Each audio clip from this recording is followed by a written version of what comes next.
What is going on, everybody? I'm back. It's F.T.B.S. breakdown number 41, and today I'm back to discuss with another discussion video, as always, kind of to talk about like the patch, how I feel the game is going, and of course the tiers. So let's just get right into it. The patch in hindsight was something that we all should have expected. I think we all got our hopes up, hoping this was the patch that would really help define the game going forward, when realistically we should have known that it was the patch that would help in a lot of quality of life issues. With the tournament circuit right around the corner, right? Summer is big for fighting games. It becomes very easy to see why they chose to patch the game the way they did. Now, they did show a lot of love to characters who needed it. There were a lot of surprises, Yashiro being one of them. But all in all, I think the patch was really just kind of like to get the foundation of the game more concrete, tighten up the loose ends, and polish the gameplay. So let's talk a little bit about the tiers and how they changed. You would think that if they really didn't do anything, if they didn't do anything, Chris, then why in the world are we having this conversation right now? It's because of the slight tweaks and adjustments they've made to characters.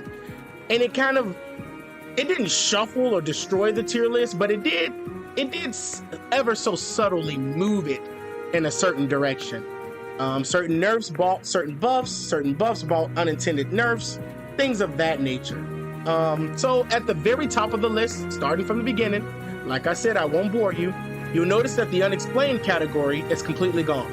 I think I've been playing this game enough to understand all the characters and how they work and what they want to do. With that being said, I do believe at the very top of the list, number one is Rock Howard. Rock Howard, he's so consistent in the things that he does, right? He's got great damage, above average damage. He's got a fireball. He's got rush punch that can be safe when it's spaced, and he's got arguably the best safe jump in the game, right? It is so easy.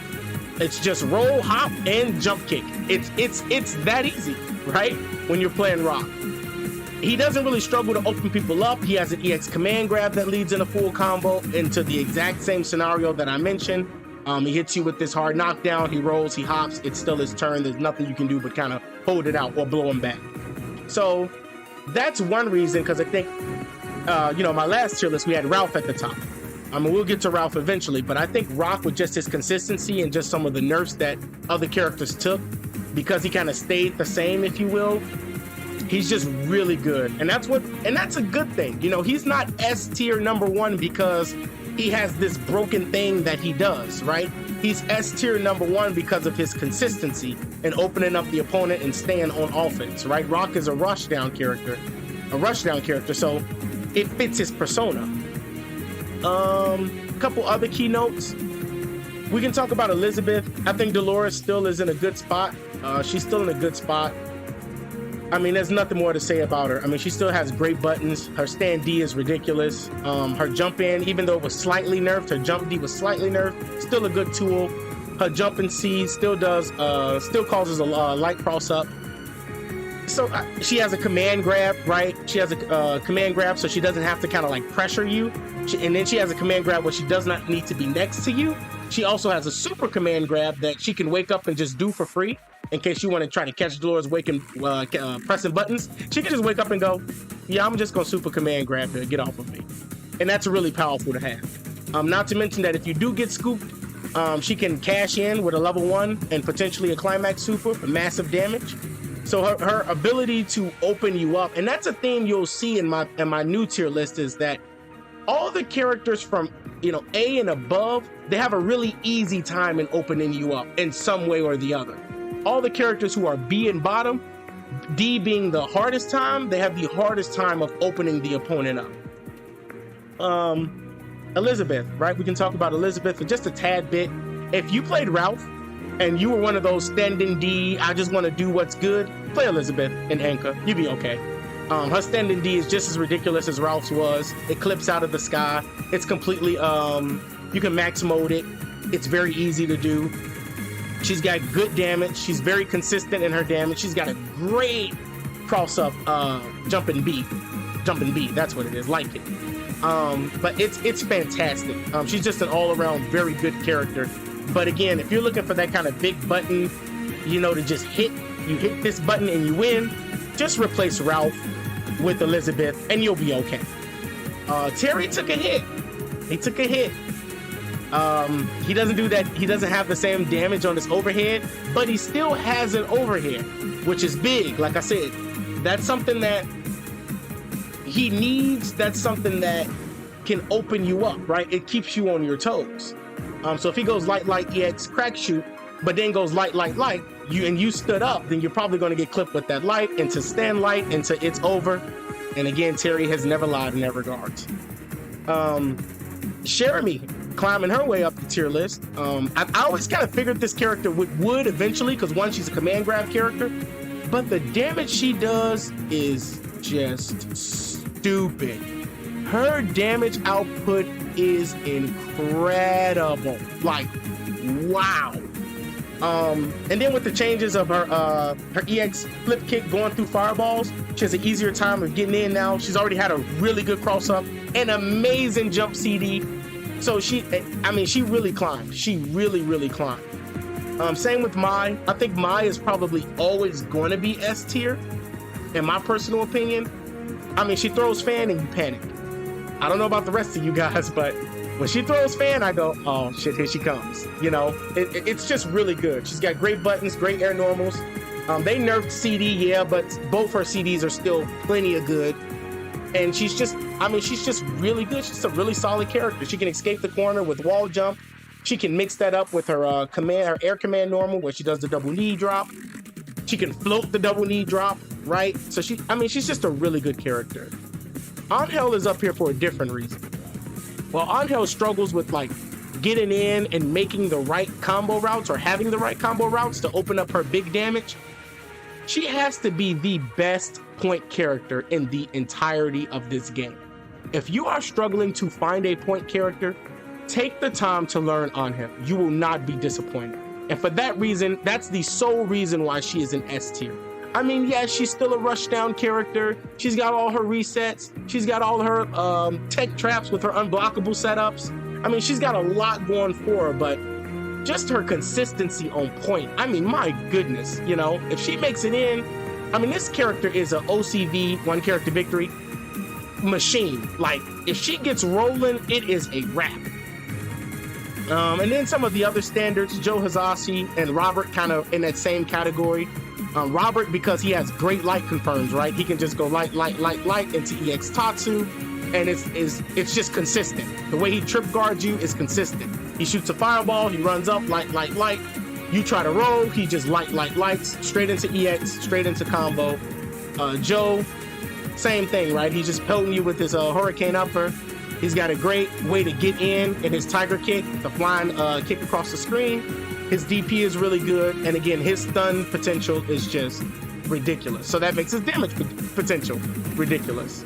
And then for the final surprise, we've got Cronin.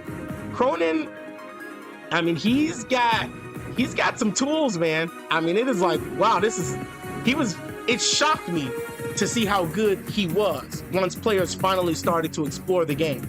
Cronin is really good. You can play him in any position, point, mid, or anchor. He's going to drown you out in plus frames. I mean, he's really hard to deal with.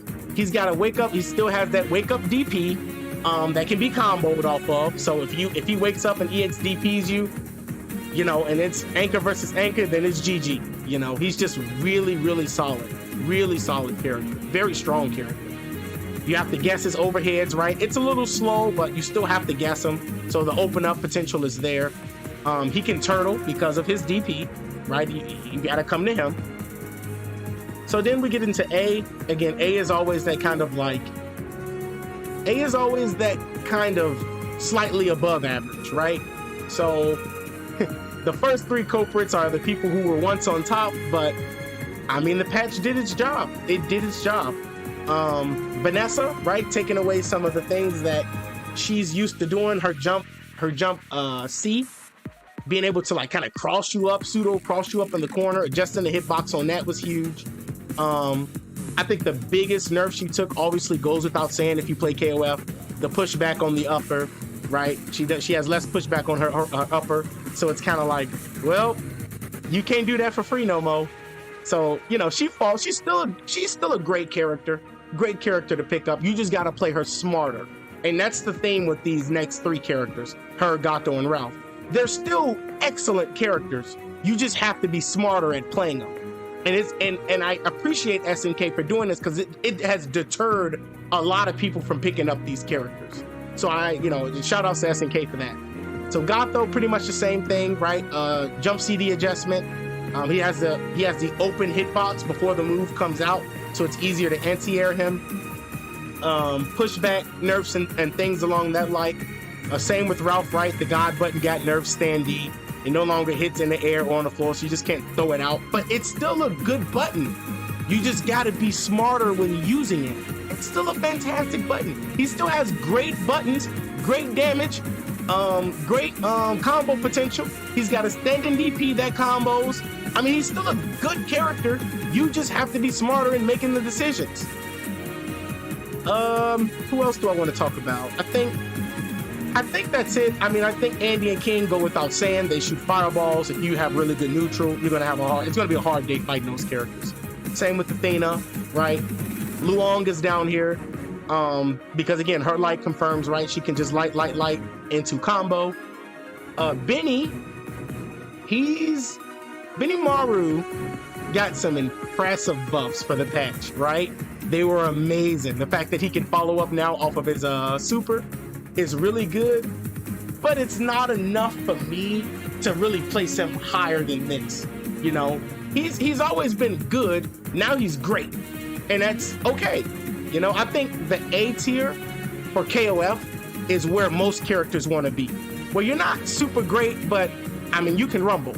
You know, you can hang with the best of them. Who else? Blue Mary and Clark, they're in A because again, while they do have ways to kind of like open you up and they're really consistent, they're not the best at dealing with certain matchups. And Blue Mary especially, you'll see she's at the end of A.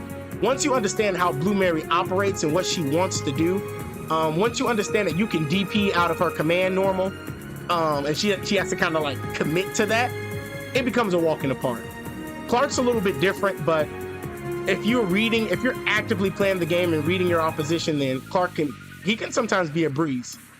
Leona, good character, struggles with fighting from behind, so that's why she's there.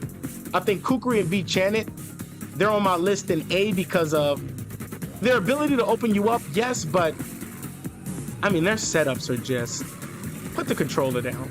I mean, these characters will pressure you. Kukri and B Janet will pressure you until the guard meter just shatters. You know, like, it can be really difficult with dealing with Kukri and B Janet's setups. You know, their combo damage is good. It's slightly above average, but where they really shine is their setup and mix-ups. B Janet's got the tornado, right? On knockdown. Kukri's got the meaty sand mix-ups. So that's why they kind of get my A-list. That's why they're on my A-list. And again, Ash, she's on A for a different reason, right? And Anchor, Ash is probably like, he is really good. He's just really good. He's so scary on Anchor. It's like you make the wrong mistake, he's just like Terry, but it's harder. And that's why Terry gets a spot over him. He's just like Ralph, but it's harder. The combo execution is harder. So it's like, why would I try to break my fingers and doing all these flashy combos when I can just play Ralph or Terry, or anybody else for that matter. I would be more afraid of Ash coming in second than I would on Anchor, because at least then he has some type of meter to work with and he gets more mileage out of his combo sequencing, as opposed to kind of like having to blow his load or manage his meter and in the Anchor position. So that's the A list. Like I said, B list is pretty standard. These are the characters you're gonna find that like they won't lose you games, but they won't really win you games. It's completely up to you and your fundamentals of KOF in general. Your boy Rio did get buffed. but it sadly was not enough. But he did move up a couple tiers, so that's good. But it just wasn't enough. He still struggles in kind of like opening you up and being on offense, right? He doesn't have that thing, right?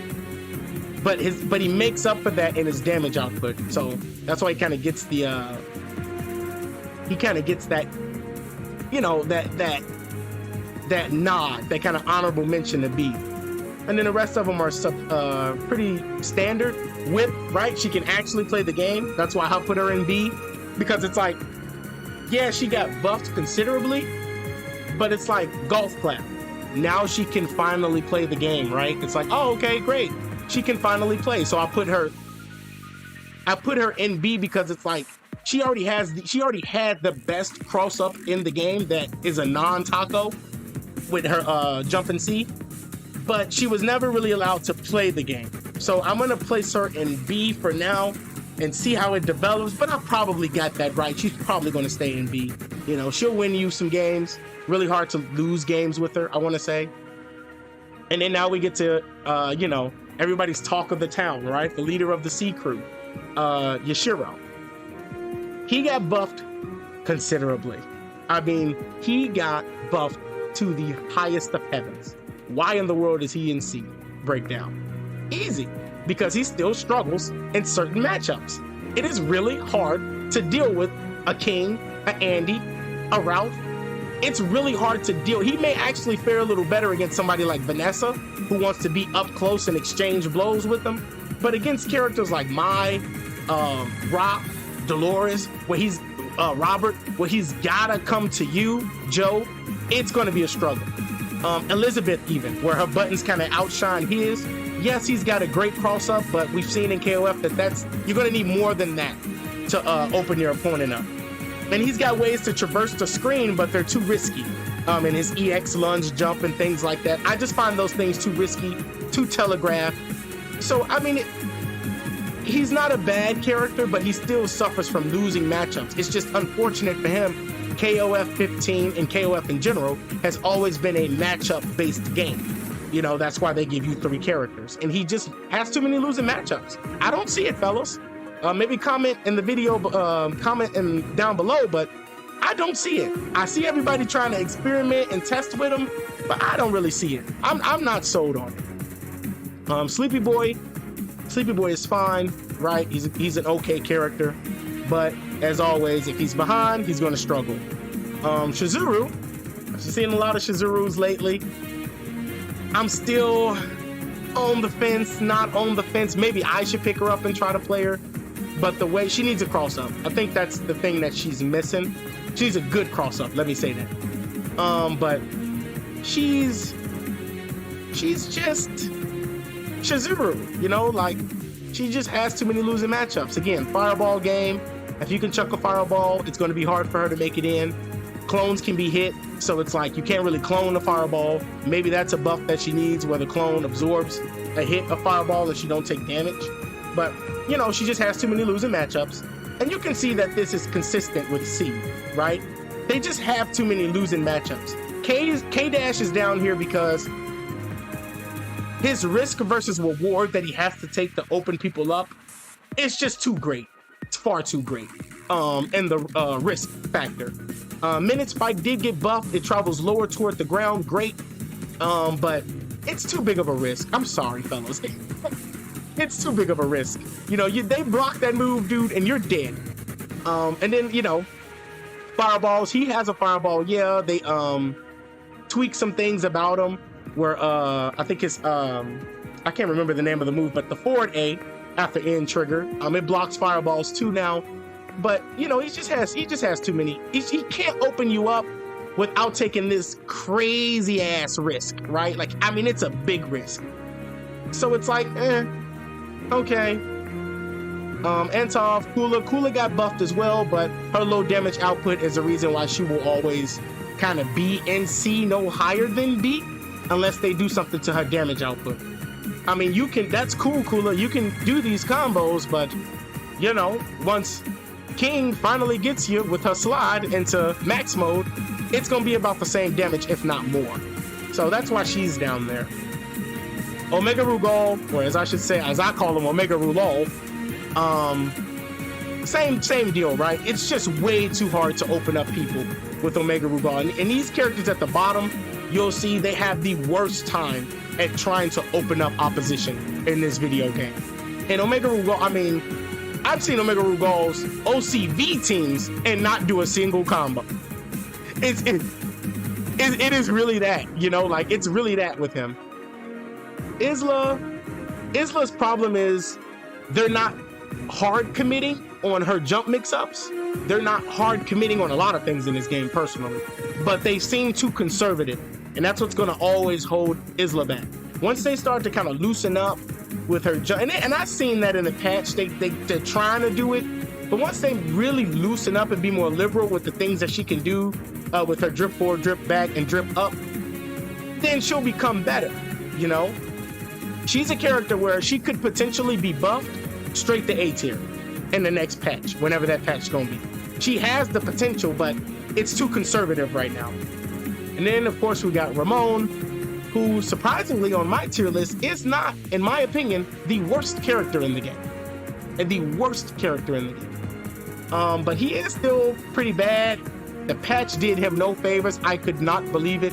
He's probably another character I'm going to pick up myself personally, just to kind of see like what's really going on. Is it just people don't want to play him because he's kind of that jokester, you know, kind of jokey character, or is it really that he's bad? And finally, last but not least, I've got your boy, the commander himself, Hydrant. I tried picking up this character, or I should say I picked up this character, and it's like, what does he do? I mean, he is the, like, what does he do? Like, that's what I'm stuck on, fellas. What does Hydrant do? Like, what does he want to do? He wants to keep you out. He wants to play defensive, okay.